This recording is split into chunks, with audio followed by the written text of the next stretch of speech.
Les objectifs de cette semaine pédagogique se résument, si vous voulez, en quatre objectifs. Le premier objectif, c'est de fournir un espace de liberté et d'échange entre les formateurs. Le deuxième objectif serait de professionnaliser le métier de formateur, parce que la pédagogie, ça s'apprend.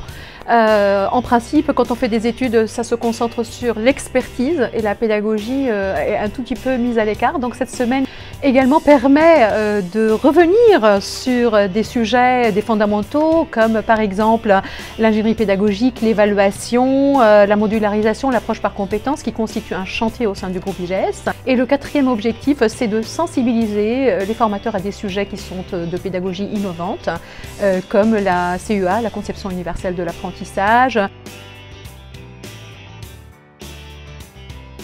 J'ai eu l'occasion d'organiser la semaine pédagogique à l'initiative de Cynthia, une semaine riche dans les idées, dans les projets, le travail collaboratif.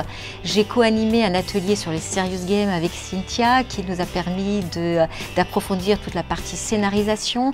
On ressort tous avec de beaux projets.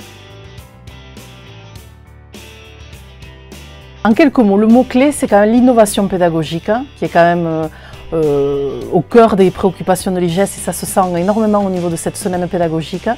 Personnellement, moi j'ai assisté effectivement à un atelier sur les Serious Games. J'assistais aussi à une conférence, des échanges sur les neurosciences. Ça va me permettre sans doute encore d'évoluer dans la diversification des méthodes pédagogiques que je peux déjà peut-être utiliser. Toujours aussi enrichissant, les semaines pédagogiques avec l'IGS. On a beaucoup de chance d'être accompagné. En quelques mots, j'en utiliserai 6. Merci et à quand la prochaine. Merci parce que c'est effectivement une grande chance pour les formateurs que nous sommes d'avoir pu assister à tous ces moments qui nous font, qui ont vraiment de l'importance, parce qu'aujourd'hui, plus que jamais, la formation on est centrée sur l'apprenant.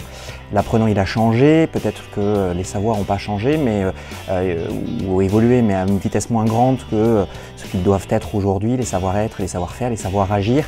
Et tous les éléments qu'on a pu voir pendant cette semaine vont nous permettre de construire des interventions qui seront certainement encore et toujours plus centrées sur l'apprenant pour leur monter en compétences et aussi leur employabilité, parce que c'est très important également.